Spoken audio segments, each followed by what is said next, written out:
ਦਰਸ਼ਕੋ break ਤੋਂ ਬਾਅਦ ਤੁਹਾਡਾ ਸਵਾਗਤ ਹੈ ਜੀ। ਡਾਕਟਰ ਸਾਹਿਬ ਪ੍ਰੋਗਰਾਮ ਨੂੰ ਹੋਰ ਅੱਗੇ ਵਧਾਉਂਦੇ ਹਾਂ। ਅੱਜ ਦੇ ਨਾਲ ਦੇਸ਼ੁਨੀ ਦੇ ਨਾਲ ਜੀ ਡਾਕਟਰ ਸਾਹਿਬ ਕੀ ਕਹਿਣਾ ਚਾਹੋਗੇ ਤੁਸੀਂ? ਦੇਖੋ, ਅਸੀਂ ਪਹਿਲੇ ਸੈਗਮੈਂਟ 'ਚ ਵੀ ਮੀਡੀਆ ਦੀ ਇੰਪੋਰਟੈਂਸ ਦੀ ਗੱਲ ਕੀਤੀ, ਕਿਉਂਕਿ ਜਦੋਂ ਇਹਨਾਂ ਦਾ ਝੂਠ ਤਾਰ-ਤਾਰ ਹੁੰਦਾ ਹੈ, ਉਹ ਭਾਵੇਂ ਇੱਕੋ ਹੀ ਸੱਚੀ ਆਵਾਜ਼, ਜਿਵੇਂ ਸਰ ਜਸਵੰਤ ਸਿੰਘ ਖਾਲੜਾ ਕਹਿੰਦੇ ਸੀ ਕਿ ਜਦੋਂ ਚਾਰ ਚੁਫੇਰੇ ਹਨੇਰਾ ਪਸਰਿਆ ਹੁੰਦਾ ਹੈ ਜੀ, ਹਨੇਰਾ ਡੂੰਘਾ ਹੁੰਦਾ ਜਾਂਦਾ ਹੈ ਔਰ ਹਨੇਰਾ ਸਮਝਦਾ ਹੈ ਕਿ ਵੀ ਮੈਨੂੰ ਕੋਈ ਚੈਲੰਜ ਨਹੀਂ ਹੈ, ਤੇ ਕਿਸੇ ਦੂਰ ਝੁੱਗੀ ਦੇ ਵਿੱਚ ਜਦੋਂ ਕੋਈ ਮਾਤਾ ਇੱਕ ਦੀਵਾ ਬਾਲਦੀ ਹੈ ਤੇ ਫਿਰ ਉਹ ਜਿਹੜਾ ਹੈ ਉਸ ਹਨੇਰੇ ਨੂੰ ਚੈਲੰਜ ਹੁੰਦਾ ਹੈ ਤੇ ਹੌਲੀ ਹੌਲੀ ਹੌਲੀ ਫਿਰ ਦੂਸਰੀਆਂ ਝੁੱਗੀਆਂ 'ਚ ਵੀ ਉਹ ਦੀਵੇ ਬਲਦੇ ਨੇ ਔਰ ਹਨੇਰਾ ਜਿਹੜਾ ਹੈ ਉਹ ਦੂਰ ਹੋ ਜਾਂਦਾ। ਹੁਣ ਅਸੀਂ ਸਮਝਦੇ ਹਾਂ ਵੀ ਇੱਕ ਪਾਸੇ ਤਾਂ ਇਹਨਾਂ ਨੂੰ ਸੱਚ ਦੀ ਆਵਾਜ਼ ਦਾ ਚੈਲੰਜ ਹੈ, ਹੋਰ ਵੀ ਜਿਹੜੇ ਸੋਸ਼ਲ ਮੀਡੀਆ ਤੇ ਸਾਡੇ ਵੀਰ ਭੈਣਾਂ ਨੇ ਉਹਨਾਂ ਨੇ ਵੀ ਬੜੀ ਜ਼ਬਰਦਸਤ ਸੇਵਾ ਇਸ ਪੀਰੀਅਡ 'ਚ ਕੀਤੀ ਹੈ, ਜਿਵੇਂ ਕਿ ਹਰ ਗੱਲ ਨੂੰ ਉਹਨਾਂ ਨੇ ਪ੍ਰੋਪਰ ਪਰਸਪੈਕਟਿਵ ਦੇ ਵਿੱਚ ਵੀ ਲਿਆ। ਲੇਕਿਨ ਜਿਹੜੀ ਹੈਰਾਨੀ ਨਹੀਂ ਹੋਣੀ ਚਾਹੀਦੀ, ਮੈਨੂੰ ਹੈਰਾਨੀ ਨਹੀਂ ਹੈ ਕਿਉਂਕਿ ਮੈਂ ਤਾਂ 30 ਸਾਲ ਜਾਂ ਇਸ ਤੋਂ ਵੀ ਜ਼ਿਆਦਾ ਟਾਈਮ ਤੋਂ ਆਬਜ਼ਰਵ ਕਰਦੇ, ਪਰ ਸਾਡੇ ਵਿਚਲੇ ਵੀ ਕੁਝ ਵੀਰ ਭੈਣਾਂ ਹੋਣਗੇ ਉਹ ਜਦੋਂ ਇਹ ਕਹਿਣਗੇ ਜੀ ਸਾਰੇ ਮਾੜੇ ਨਹੀਂ ਜੀ, ਕਾਂਗਰਸ ਨੇ ਕੀਤਾ ਜੀ, ਬੀਜੇਪੀ ਨੇ ਕੀਤਾ ਜੀ, ਔਰ ਜਿਹੜੇ ਲੈਫਟਿਸਟ ਨੇ, ਲਿਬਰਲ ਔਰ ਲੈਫਟਿਸਟ ਵੀ ਆਪਣੇ ਆਪ ਨੂੰ ਲਿਬਰਲ ਕਹਿੰਦੇ ਨੇ, ਸਾਰੇ ਲਿਬਰਲ ਲੈਫਟਿਸਟ ਨਹੀਂ ਨੇ, ਪਰ ਲਿਬਰਲ ਜਿਹੜੇ ਨੇ ਉਹ ਇਹ ਕਹਿੰਦੇ ਨੇ ਜੀ ਅਸੀਂ ਬਾਇਸ ਦਿਮਾਗ ਨਾਲ ਨਹੀਂ ਸੋਚਦੇ, ਮਤਲਬ ਲਿਬਰਲ ਦਾ ਇਹੀ ਹੈ। ਮੈਂ ਇੰਡੀਅਨ ਕੰਟੈਕਸਟ ਗੱਲ ਕਰ ਰਿਹਾ। ਹੁਣ 2-3 ਵੱਡੇ ਪੱਤਰਕਾਰ ਜਿਨ੍ਹਾਂ ਨੂੰ ਹਿੰਦੂਤਵੀ ਮੀਡੀਆ ਜਿਹੜਾ ਹੈ ਹਮੇਸ਼ਾ ਹੀ ਭੰਨਦਾ ਕਿ ਜੀ ਇਹ ਹਿੰਦੂਤਵਾ ਦੇ ਹਮਾਇਤੀ ਨਹੀਂ ਨੇ, ਉਹਨਾਂ ਦੇ ਵਿੱਚ ਬਰਖਾ ਦੱਤ ਹੈ, ਇਹ ਜਾਮੀਆ ਮਿਲੀਆ ਇਸਲਾਮੀਆ ਯੂਨੀਵਰਸਿਟੀ ਦੀ ਗ੍ਰੈਜੂਏਟ ਔਰ ਖੁੱਲ੍ਹ ਕੇ NDTV ਲਈ ਵੀ ਕੰਮ ਕਰਦੀ ਸੀ, ਲਿਖਦੀ ਵੀ ਹੈ, ਕਸ਼ਮੀਰੀਆਂ ਦੇ ਵੀ ਹੱਕ 'ਚ ਕਈ ਵਾਰੀ ਲਿਖਿਆ ਹੁੰਦਾ। ਲੇਕਿਨ ਮੈਂ ਇਹ ਦੇਖ ਰਿਹਾ ਸੀ ਕਿ ਜਦੋਂ ਸਿੱਖ ਇਸ਼ੂ ਆਉਂਦਾ ਹੈ, ਸਿੱਖ ਮੁੱਦਾ ਆਉਂਦਾ, ਇਸੇ ਤਰ੍ਹਾਂ ਸ਼ੇਖਰ ਗੁਪਤਾ ਜਿਹੜਾ ਕਦੇ ਇੰਡੀਆ ਟੁਡੇ ਦਾ ਐਡੀਟਰ ਰਿਹਾ, ਹੁਣ ਸ਼ਾਇਦ ਦਾ ਪ੍ਰਿੰਟ ਕੇ ਦਾ ਹੈਗਾ, ਬੜਾ ਨਾਮੀ ਗ੍ਰਾਮੀ ਬੰਦਾ ਜਿਹੜਾ ਹੁੰਦਾ ਸੀ। ਜੀ ਮੈਂ ਉਹਨੂੰ ਇੰਟਰਵਿਊ ਕੀਤਾ, ਮੈਂ ਡਾਕਟਰ ਚੌਹਾਨ ਨੂੰ ਕੀਤਾ ਹੈ, ਮੈਂ ਪਿੰਡਾਣਿਆਂ ਦੇ ਕੋਲ ਗਿਆ, ਮੈਂ ਇੱਧਰ ਗਿਆ ਉੱਧਰ ਗਿਆ। ਹੁਣ ਇਹਨਾਂ ਦੇ ਅੰਦਰੋਂ ਵੀ ਕਿਵੇਂ ਐਂਟਾਈ ਸਿੱਖ ਜਿਹੜਾ ਉਹ ਨਿਕਲ ਰਿਹਾ, ਅੰਦਰੋਂ ਜ਼ਹਿਰ ਜਿਹੜਾ ਭਰਿਆ ਹੋਇਆ। ਕਈ ਵਾਰੀ ਇਹ ਲਿਬਰਲਿਜ਼ਮ ਔਰ ਉਹਦੇ ਥੱਲੇ ਇਹਨਾਂ ਨੇ ਲੁਕੋਇਆ ਹੋਇਆ ਆਪਣਾ ਅੰਦਰ ਦਾ ਗੰਦ ਜਿਹੜਾ। ਔਰ ਮੈਂ ਅੱਜ ਇਹ ਔਰ ਵਾਸ਼ਿੰਗਟਨ ਪੋਸਟ ਦੇਖੋ, ਵਾਸ਼ਿੰਗਟਨ ਪੋਸਟ ਨੇ ਕੱਲ ਵੀ ਇੱਕ ਆਰਟੀਕਲ ਇਸ ਕਿਸਮ ਦਾ ਡੈਮੇਜਿੰਗ ਜਿਹੜਾ ਉਹ ਛਾਪਿਆ। ਉਹਨੇ ਓਪੀਨੀਅਨ ਵੜੇ ਹੋਏ ਨੇ ਚਾਰ ਚੁਫੇਰੇ, ਔਰ ਖਾਸ ਤੌਰ ਤੇ ਜਿਹੜੀਆਂ ਇਜ਼ਰਾਈਲ ਦੇ ਨਾਲ ਟਾਈਜ਼ ਮੋਦੀ ਸਰਕਾਰ ਦੀਆਂ ਰੈਕਗਨੀਸ਼ਨ ਤੋਂ ਲੈ ਕੇ ਅੱਗੇ ਤੱਕ ਜਾ ਕੇ ਇਹਨਾਂ ਦੀ ਮੋਸਾਦ ਔਰ ਇੰਡੀਅਨ ਇੰਟੈਲੀਜੈਂਸ, ਸੋ ਇਹ ਕਿਉਂਕਿ ਮੀਡੀਆ ਦੇ ਵਿੱਚ ਪ੍ਰੋ ਇਜ਼ਰਾਈਲ ਕਾਫੀ ਪਾਵਰਫੁਲ ਨੇ, ਉਹਨਾਂ ਕਨੈਕਸ਼ਨਸ ਨੂੰ ਇਹ ਯੂਜ਼ ਕਰ ਰਹੇ ਨੇ। ਹੁਣ ਇਹ ਬਰਖਾ ਦੱਤ ਨੇ ਗਲੋਬਲ ਓਪੀਨੀਅਨਸ ਦੇ ਵਿੱਚ article Trudeau's India trip is a total disaster and he has only himself to blame। ਹੁਣ ਇਹੀ ਜਿਹੜੀ ਕਰਤੂਤ ਮੋਦੀ ਸਰਕਾਰ ਦੀ ਕਿ ਫੇਲਿਅਰ ਤੁਹਾਡੀ ਹੈ, ਉਹ ਤਾਂ ਆਪਣਾ ਜੋ ਸੀ ਜਾਣ ਤੋਂ ਪਹਿਲਾਂ ਸੀ ਉਹੀ ਅੱਜ ਹੈ। ਤੁਹਾਨੂੰ ਸਿੱਖਾਂ ਦੀ ਚੜ੍ਹਤ ਬਰਦਾਸ਼ਤ ਨਹੀਂ ਹੋਈ ਔਰ ਤੁਸੀਂ ਬਜਾਏ ਕਿ ਇਸ ਕਿਸਮ ਦੇ ਹਿੰਦੂਤਵੀ ਤਾਂ ਜਾਂ ਗੋਦੀ ਮੀਡੀਆ ਜਿਹੜਾ ਹੈ ਜਾਂ ਲੈਪਡੌਗ ਮੀਡੀਆ ਉਹਨੇ ਤਾਂ ਬੋਲਣਾ ਨਹੀਂ ਸੀ, ਲੇਕਿਨ ਇਹ ਕਿਸ ਹੱਦ ਤੱਕ ਗਈ ਹੈ ਬਰਖਾ ਦੱਤ, ਜਿਹੜਾ ਥੋੜਾ ਬਹੁਤ ਮੈਨੂੰ ਕਦੇ ਲੱਗਦਾ ਸੀ ਵੀ ਚਲੋ ਕਸ਼ਮੀਰੀਆਂ ਲਈ ਗੱਲ ਕਰਦੀ ਹੈ ਜਾਂ ਜੇ ਹਿੰਦੂਤਵੀਆਂ ਨੂੰ ਕੁਝ ਚੰਗਾ ਨਹੀਂ ਲੱਗਦਾ ਇਹਦਾ ਮਤਲਬ ਕੁਛ ਨਾ ਕੁਛ ਹੈ। ਲੇਕਿਨ ਫਿਰ ਉਹਨੇ ਕਿਹਾ ਜੀ ਉਹਨੂੰ ਪੂਰਾ ਕਹਿ ਕੇ ਕਿ ਜੀ ਜਿਹੜਾ ਲਿਬਰਲ ਸੀ, ਜਿਹੜਾ ਬੜਾ feminist man, movie star, good looks, 50% female cabinet, political lexicon that has replaced mankind with people kind, end up looking, ਹੁਣ ਇਹ ਟਰੂਡੋ ਲਈ ਕਹਿ ਰਹੀ ਹੈ, end up looking silly, diminished and desperate on his trip to India this week। ਇਹ ਉਹਨੇ ਬਿਨਾਂ ਕੋਈ ਆਰਗੂਮੈਂਟ ਲਿਆ ਬਿਗਨਿੰਗ ਦੇ ਵਿੱਚ ਹੀ ਇਹ ਜਿਹੜੀ ਹੈ ਜੱਜ ਬਣ ਗਈ ਔਰ ਇਹ ਸ਼ਬਦ ਉਹ ਟੋਰਾਂਟੋ ਲਈ ਕਹਿ ਰਹੀ ਹੈ। ਫਿਰ ਕਹਿੰਦੀ ਹੈ Trudeau's 8-day India expedition has been an absolute fiasco। ਤੁਹਾਡੇ ਹਿੰਦੁਸਤਾਨ ਵਾਲਿਆਂ ਲਈ ਹੋਏਗਾ, ਸਿੱਖਾਂ ਨੇ ਤਾਂ ਇਹਨਾਂ ਨੂੰ ਤਕਲੀਫ ਹੈ ਇਹ ਜਿਹੜੀ ਇਕੱਲਾ ਇਹੀ ਨਹੀਂ ਵੀ ਟਰੂਡੋ ਨੇ ਆਪਣਾ ਸਟੈਂਡ ਕਾਇਮ ਰੱਖਿਆ ਜਾਂ ਉਹ ਦਰਬਾਰ ਸਾਹਿਬ ਗਿਆ ਜਾਂ ਉਹਨੇ ਜਿਹੜਾ ਉਹ ਸੇਵਾ ਕੀਤੀ, ਪਰ ਜਿਹੜਾ ਸਿੱਖਾਂ ਨੇ ਰਿਸੈਪਸ਼ਨ ਵੀ ਦਿੱਤੀ ਔਰ ਉਹਦੀ ਡਿਫਾਇੰਸ, ਔਰ ਇਹ ਉਹਨਾਂ ਨੂੰ ਫਿਆਸਕੋ ਕਹਿ ਰਹੇ। ਬਿਲਕੁਲ ਤੁਹਾਡੀ ਹਿੰਦੂ ਸਥਾਨ ਵਾਲਿਆਂ ਲਈ ਇਹ ਜ਼ਰੂਰ ਫਿਆਸਕੋ ਹੋਏਗੀ। ਫਿਰ ਉਹਨੇ ਕਿਹਾ ਕਿ ਜੀ ਉਹਨੇ ਪਹਿਰਾਵਾ ਕਿੱਦਾਂ ਦਾ ਪਹਿਨਿਆ, ਜਸਪਾਲ ਅਟਵਾਲ ਦਾ ਜ਼ਿਕਰ ਕੀਤਾ ਹੈ ਕਿ ਜੀ ਕਨਵਿਕਟਡ ਆਫ ਅਟੈਂਪਟਿੰਗ ਮਰਡਰ, ਉਹ ਉਹਦੇ ਨਾਲ ਸੀ ਡਿਨਰ ਦੇ ਉੱਤੇ। ਫਿਰ ਉਹਨੇ ਕਿਹਾ ਬਾਈ ਦਾ ਟਾਈਮ ਇਹ ਜਿਹੜੀ ਉਹਨੂੰ ਅਟਵਾਲ ਦੀ ਇਨਵੀਟੇਸ਼ਨ ਨੂੰ ਖਤਮ ਕੀਤਾ ਟਰੂਡੋ ਨੇ ਇਹਨੂੰ ਅਨਫੋਰਚੂਨੇਟ ਕਿਹਾ, ਪਰ ਇਹ ਜਿਹੜਾ ਇਹ ਡਿਜ਼ਾਸਟਰ ਹੈ। ਵਿਸ਼ਨੂੰ ਪ੍ਰਕਾਸ਼ ਇੰਡੀਆ ਹਾਈ ਕਮਿਸ਼ਨਰ, ਹੁਣ ਤੂੰ ਪੱਤਰਕਾਰ ਹੈ ਜਿਹੜੇ ਆਲਰੇਡੀ ਉਹਨਾਂ ਦੇ ਜਰਨਲਿਸਟ, ਉਹਨਾਂ ਦੇ ਹਾਈ ਕਮਿਸ਼ਨਰ ਨੇ, ਹੁਣ ਇਹੀ ਵਿਸ਼ਨੂੰ ਪ੍ਰਭਾਕਰ ਜਿਹੜਾ ਐਕਸ ਡਿਪਲੋਮੈਟ ਹੈ, ਸਾਰੇ ਹੀ ਇਨਵੋਲਵ ਨੇ ਜੋ ਇਹਨਾਂ ਨੇ ਕੈਨੇਡਾ ਦੇ ਸਿੱਖਾਂ ਦੇ ਮਾਮਲਿਆਂ 'ਚ ਇੰਟਰਫੇਰੈਂਸ ਕੀਤੀ ਹੈ। ਤੇ ਜਦੋਂ ਅਟਵਾਲ ਬਲੈਕ ਲਿਸਟ ਤੋਂ ਰਿਮੂਵ ਕਿਵੇਂ ਹੋਇਆ, ਕੈਨੇਡਾ ਦੇ ਪੱਤਰਕਾਰ ਇੰਡੀਅਨ ਹਾਈ ਕਮਿਸ਼ਨ ਨੂੰ ਪੁੱਛਦੇ ਨੇ, ਅੱਗੋਂ ਫੋਨ ਨਹੀਂ ਚੁੱਕਦੇ, ਉਹ ਰਿਟਰਨ ਉਹਨਾਂ ਨੂੰ ਪੁੱਛਦੇ ਨੇ, ਉਹਦਾ ਜਵਾਬ ਨਹੀਂ ਦਿੰਦੇ। ਇੱਥੇ ਇਹਨਾਂ ਨੂੰ ਇਹ ਕੋਟ ਕਰ ਰਹੇ ਨੇ ਕਿ ਜੀ ਵਿਸ਼ਨੂੰ ਪ੍ਰਭਾਕਰ ਨੇ ਇਹ ਕਿਹਾ ਕਿ ਜੀ I am convinced Trudeau was blindsided, whoever drew up the list screwed up and dealt him a fate accompli, but it is a symbolic of how Khalistanis have penetrated the system। ਹੁਣ ਇਹ ਕਹਿਣਾ ਚਾਹੁੰਦਾ ਹੈ X diplomat ਜਿਹਨੂੰ ਬਰਖਾ ਦੱਤ ਕੋਟ ਕਰ ਰਹੀ ਹੈ ਕਿ ਜੀ ਅਟਵਾਲ ਤਾਂ ਉੱਥੇ ਪਹੁੰਚ ਗਿਆ ਕਿਉਂਕਿ ਖਾਲਿਸਤਾਨੀ ਪੈਨੀਟ੍ਰੇਟ ਕਰ ਗਏ।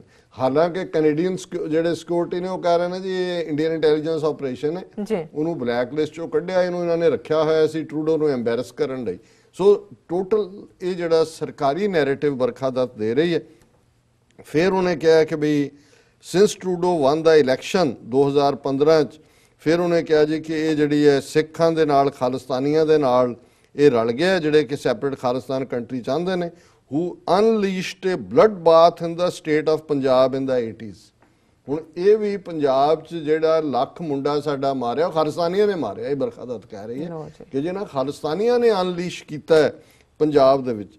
Indira Gandhi then prime minister sent the army to purge the golden temple, holiest place of Sikhs, of militants who were hiding inside। ਉਹਨੂੰ ਪਵਿੱਤਰ ਕੀਤਾ ਉਹਨਾਂ ਨੇ, ਉਹਨਾਂ ਨੂੰ ਮਾਰ ਕੇ। She was assassinated by her own Sikh body। ਇਸ ਗੱਲ ਨੂੰ ਇਹ ਨਹੀਂ ਭੁੱਲਦੇ ਕਦੇ ਵੀ ਕਿ ਬਾਡੀਗਾਰਡਸ ਨੂੰ ਸਿੱਖ ਕਹਿਣ। ਨਥੂਰਾਮ ਗੋਡਸੇ ਨੂੰ ਨਹੀਂ ਕਹਿੰਦੇ ਕਿ ਮਹਾਰਾਸ਼ਟਰੀਅਨ ਬ੍ਰਾਹਮਣ who killed ਗਾਂਧੀ, ਉਦੋਂ ਇਹਨਾਂ ਨੂੰ ਬਾਹਮਣ ਨਹੀਂ ਨਜ਼ਰ ਆਉਂਦਾ ਹੈ। ਸੋ ਇਹ ਦੱਸਣ ਲਈ ਫਿਰ ਉਹਨੂੰ ਕਿਹਾ ਫੋਲੋਡ ਬਾਈ ਐਂਟਾਈ ਸਿੱਖ ਰਾਇਟਸ, ਇਹ ਫਿਰ ਦੰਗੇ ਹੋਏ ਸਿੱਖਾਂ ਦੇ ਵਿਰੋਧ ਕਿਉਂਕਿ ਸਿੱਖ ਬਾਡੀਗਾਰਡ ਨੇ ਮਾਰਿਆ। ਇਨ ਵਿੱਚ 3000 ਵਰ ਕਿਲਡ, ਜਿਹਦੇ 'ਚ ਉਹਨਾਂ ਨੇ 3000 ਸਿੱਖ ਮਰੇ। ਤੁਸੀਂ 30,000 ਨੂੰ 3000 ਬਣਾ ਦਿਓ ਔਰ ਇਹ ਨਾ ਕਹੋ ਕਿ ਜੀ for the last 34 years nobody has been punished for killing thousands of Sikhs। ਫਿਰ ਉਹ ਕਹਿੰਦੇ ਫਿਰ 에ਅਰ ਇੰਡੀਆ ਦਾ ਜਹਾਜ਼ ਜਿਹੜਾ ਬਦਲੇ 'ਚ ਕਿਉਂਕਿ ਨਵੰਬਰ 'ਚ ਮਾਰੇ ਸਿੱਖ, ਫਿਰ in 1985 air India jumbo jet Kanishka flying from Montreal to Delhi was blown up by Sikh terrorists, ਸਿੱਖ ਦਹਿਸ਼ਤਗਰਦਾਂ। ਇਹ ਸਾਰਾ ਉਹ ਵਰਜਨ ਇੰਟੈਲੀਜੈਂਸ ਦੀਆਂ ਲਿਖੀ ਹੋਈਆਂ story. knowing all of this Trudeau still attended a Khalsa parade। ਉਹਨੂੰ ਪਤਾ ਸੀ ਕਿ ਜੀ ਸਿੱਖਾਂ ਨੇ ਉੱਥੇ ਕੀਤਾ। ਫਿਰ ਵੀ 1985 'ਚ ਟਰੂਡੋ ਨੇ ਜਿਹੜੀ ਨੋਟ 1985 ਉਹਨੇ ਪਿਛਲੇ ਸਾਲ ਉਹਨੇ ਮਈ 'ਚ ਜਿਹੜੀ ਹੈ ਉਹ ਪਰੇਡ ਅਟੈਂਡ ਕੀਤੀ ਜਿਹਦੇ 'ਚ ਕਿ ਮਿਲੀਟੈਂਟਸ ਦਾ ਬਹੁਤ ਸਵਾਗਤ ਹੁੰਦਾ ਹੈ। So his India trip was already marred in tensions when the Atwal snafu broke. ਉਹ ਪਹਿਲਾਂ ਹੀ ਆ ਗਿਆ। ਦੇਖੋ ਮਤਲਬ ਕਿਵੇਂ। Then Canadian media released more photographs showing an apparent familiarity between Atwal Trudeau. ਉਹ ਸਾਰੀਆਂ ਜਿਹੜੀਆਂ ਨੇ ਉਹਨਾਂ ਪਿਕਚਰਸ ਦਾ ਜ਼ਿਕਰ ਕਰਕੇ ਫਿਰ ਉਹਨੇ ਕਿਹਾ ਕਿ ਜੀ ਇਹ ਜਿਹੜਾ ਹੁਣ ਜਗਮੀਤ ਸਿੰਘ ਜਿਹੜਾ ਉਹ ਨਾਓ ਹੀ ਹੈਜ਼ ਕੰਪੀਟੀਸ਼ਨ ਹੈ ਕਿਉਂਕਿ ਜਗਮੀਤ ਸਿੰਘ ਦੇ ਨਾਲ ਉਹ NDP ਦਾ ਹੈਡ ਬਣ ਗਿਆ। ਇਸ ਲਈ ਜਗਮੀਤ ਸਿੰਘ ਉਹ ਹੈ ਜਿਹੜਾ 에ਅਰ ਕੈਨੇਡਾ ਨੂੰ, 에ਅਰ ਇੰਡੀਆ ਹਾਦਸੇ ਨੂੰ ਕੰਡੈਮ ਕਰਨ ਲਈ ਤਿਆਰ ਨਹੀਂ। ਫਿਰ ਹੁਣ ਇਹ ਤੁਸੀਂ ਦੇਖੋ ਕਿਸ ਹੱਦ ਤੱਕ ਇਹ ਬਰਖਾ ਦੱਤ ਹੈ, ਇਹ ਕੋਈ ਹਿੰਦੂਤਵੀ ਨਾਗਪੁਰ ਦਾ ਮੀਡੀਆ ਨਹੀਂ ਹੈ। Trudeau's India trip from the outset was playing to a diaspora gallery back home, one in which he has been studiously ambiguous on Khalistani ties of some of his liberal party's Sikh Canadian supporters। ਹੁਣ ਇਹ ਬਾਰ-ਬਾਰ ਕਹਿ ਰਹੇ ਨੇ ਜੀ Justin Trudeau Khalistan ਦੇ ਖਿਲਾਫ ਇਸ ਲਈ ਨਹੀਂ ਬੋਲਦਾ ਕਿਉਂਕਿ ਆਪ ਫਿਰ ਇਹ ਕਹਿੰਦੇ ਨੇ ਕਿ ਜੀ ਕੈਨੇਡਾ 'ਚ 5 ਲੱਖ ਸਿੱਖ ਨੇ ਜਿਹੜਾ 1.4% ਹੈ ਕੈਨੇਡਾ ਦੀ ਪੋਪੂਲੇਸ਼ਨ। ਹੁਣ ਕੋਈ ਨਾ ਬੇਈਮਾਨਾਂ ਨੂੰ ਪੁੱਛੇ ਕਿ ਕੋਈ ਵੀ ਮੇਨ ਸਟ੍ਰੀਮ ਪੋਲੀਟੀਸ਼ੀਅਨ 1.4% ਨੂੰ ਪਲੀਜ਼ ਕਰਨ ਦੇ ਲਈ ਔਰ ਬਾਕੀ 99% ਨੂੰ ਅਨੋਏ ਕਿਉਂ ਕਰੇਗਾ? ਉਹਨੇ ਵੋਟਾਂ ਕੋਈ ਸਿੱਖਾਂ ਦੀਆਂ ਵੋਟਾਂ ਨਾਲ ਤਾਂ ਨਹੀਂ ਕੈਨੇਡਾ ਦਾ ਪ੍ਰਾਈਮ ਮਿਨਿਸਟਰ ਬਣਨਾ। ਫਿਰ ਉਹਨੇ given the seriousness and sensitivities at stakes it was infuriating to watch Trudeau sashaying out doing the Bhangra dance at the same Canadian reception this week. That was at the heart of the storm. You could feel the collective groan of Indians. Please stop. Enough already. ਉਹ ਕਹਿੰਦੀ ਹੈ ਜੀ ਇੱਥੇ ਤਾਂ ਅਟਵਾਲ ਆ ਚੱਲਿਆ ਸੀ ਅੰਦਰ ਔਰ ਉੱਥੇ ਜਿੱਥੇ ਸਟਾਰਮ 'ਚ ਹੈ ਜਿਹੜਾ ਉਹ ਭੰਗੜਾ ਪਾ ਰਿਹਾ ਔਰ ਉਹਨੇ ਕਿਹਾ ਇਹਨੂੰ ਸਟਾਪ ਕਰੋ, ਇਹ ਸਾਰੇ ਦੇਖੋ ਕਿੰਨਾ ਇਹਨਾਂ ਨੂੰ ਹੋ ਰਿਹਾ ਹੈ। ਫਿਰ ਉਹਨੇ ਕਿਹਾ ਜੀ ਮੈਂ I confess from afar I used to be a Trudeau fan girl but after this trip I have changed my mind. Trudeau has come across as flighty and fastidious. His orchestrated dance moves and multiple costume changes in heavily embroidered kurta and sherwanis make him look, मतलब ਇਹ ਸਾਰਾ ਹੀ ਉਹਨਾਂ ਨੂੰ ਉਹਦੇ ਦਰਬਾਰ ਸਾਹਿਬ ਜਾ ਕੇ humility ਨਾਲ, ਉਸ ਪਹਿਰਾਵੇ ਨਾਲ ਵੀ ਪ੍ਰੋਬਲਮ ਹੈ, ਉਸ ਦੀ ਭੰਗੜੇ ਦੀ ਬੀਟ ਨਾਲ ਵੀ ਪ੍ਰੋਬਲਮ ਹੈ। ਫਿਰ ਉਹਨਾਂ ਨੇ ਇਸ ਸਾਰੇ ਨੂੰ ਕਰਕੇ ਉਹਨਾਂ ਨੇ ਕਿਹਾ ਵੀ ਇਹ ਕਿੰਨੀ ਕੁ ਦੇਰ ਇਸ ਕਿਸਮ ਦਾ ਇਹ ਚੱਲੇਗਾ। ਫਿਰ ਉਹਨੇ ਕਿਹਾ ਜੀ ਇਹ ਇੰਨਾ ਲੰਬਾ ਵਕਤ ਕਿਉਂ ਰਿਹਾ ਉੱਥੇ, 7 ਦਿਨ ਕੀ ਕਰਦਾ ਰਿਹਾ, ਇਹ ਫੈਮਿਲੀ ਟ੍ਰਿਪ ਸੀ। ਫਿਰ ਉਹਨੇ ਕਿਹਾ ਜੀ ਇਹ ਸਾਡਾ ਡਿਸਕਨੈਕਟ ਹੈ, ਵਿਸ਼ਨੂੰ ਪ੍ਰਕਾਸ਼ ਨੂੰ ਕੋਟ ਕਰ ਰਹੀ ਹੈ ਕਿ ਵੀ ਇਹ ਸਾਰਾ ਪਾਰਟ ਇਹ ਚੱਲ ਰਿਹਾ। ਫਿਰ ਉਹਨੇ ਕਿਹਾ ਜੀ ਕਿ ਮੋਦੀ ਨੇ ਬਿਲਕੁਲ ਠੀਕ ਮੈਸੇਜ ਦਿੱਤਾ ਔਰ ਇਹਦੇ ਤੇ ਸਾਰੀ ਆਪੋਜੀਸ਼ਨ ਵੀ ਜਿਹੜੀ ਆ ਉਹਦੇ ਨਾਲ ਹੈ। ਉਹਨਾਂ ਨੇ ਕਿਹਾ ਕਿ ਵੀ ਔਰ ਐਂਡ ਨੇ ਕੀਤਾ most people agree that Modi government has shown impressive toughness in setting the terms and in offering bipartisan support to the opposition leader Captain Amrinder Singh who governs the Sikh dominated मतलब सारा कि जी बिल्कुल मोदी ने बिल्कुल ठीक किया है। और फिर उन्हें इन द एंड क्या कि जी ये जड़ा हुण उन्हें sounds good so next time you come to India Prime Minister Trudeau do try and leave the terrorists and the wedding kurtas at home। And किया कि जी दहशतगर्द भी तकलीफ है हाँ और इसे लेवल ਦਾ ਖਤਰਨਾਕ ਮੈਂ ਘੜੀਵਾਲ ਦੇਖ ਰਿਹਾ ਹੁਣ ਉਹਨੂੰ ਤਾਂ ਮੈਂ ਨਹੀਂ ਪੜ ਸਕਾਂਗਾ ਜੀ। ਸ਼ੇਖਰ ਗੁਪਤੇ ਨੇ ਜਿਹੜਾ ਲਿਖਿਆ ਉਹਨੇ ਹੈਡਲਾਈਨ ਦਿੱਤੀ Trudeau has been as wrong about Sikhs as Pakistan's ISI and our own Aam Aadmi party. ਉਹਨੇ ਕਿਹਾ ਜੀ ISI ਵੀ ਖਾਲਿਸਤਾਨੀਆਂ ਨੂੰ ਬਿਲਡ ਕਰ ਰਹੀ ਸੀ, ਉਹਨਾਂ ਨੂੰ ਇਨ ਦਾ ਐਂਡ ਲੱਗਾ ਵੀ ਸਿੱਖ ਤਾਂ ਨਾਲ ਨਹੀਂ ਹੈਗੇ, ਔਰ ਆਮ ਆਦਮੀ ਪਾਰਟੀ ਵੀ ਖਾਲਿਸਤਾਨੀਆਂ ਦੇ ਉੱਤੇ ਬੈਂਕ ਕਰ ਰਹੀ ਸੀ। ਪਰ ਮਿਸਟਰ ਸ਼ੇਖਰ ਗੁਪਤਾ ਆਮ ਆਦਮੀ ਪਾਰਟੀ ਖਾਲਿਸਤਾਨੀਆਂ ਦੇ ਸਿਰ ਤੇ ਜੇ ਤੇਰਾ ਹੀ ਆਰਗੂਮੈਂਟ ਵਰਤਣਾ ਤੇ ਇਸ ਵੇਲੇ ਦੂਸਰੀ ਮੇਜਰ ਆਪੋਜੀਸ਼ਨ ਪਾਰਟੀ ਪੰਜਾਬ ਦੀ ਬਣੀ ਹੈ ਔਰ ਉਹਨੇ ਇਹ ਸਾਰੇ ਨੂੰ ਇਸ ਤਰੀਕੇ ਨਾਲ ਸਾਰੇ ਆਰਟੀਕਲ ਨੂੰ ਬਿਲਡ ਕੀਤਾ ਹੈ।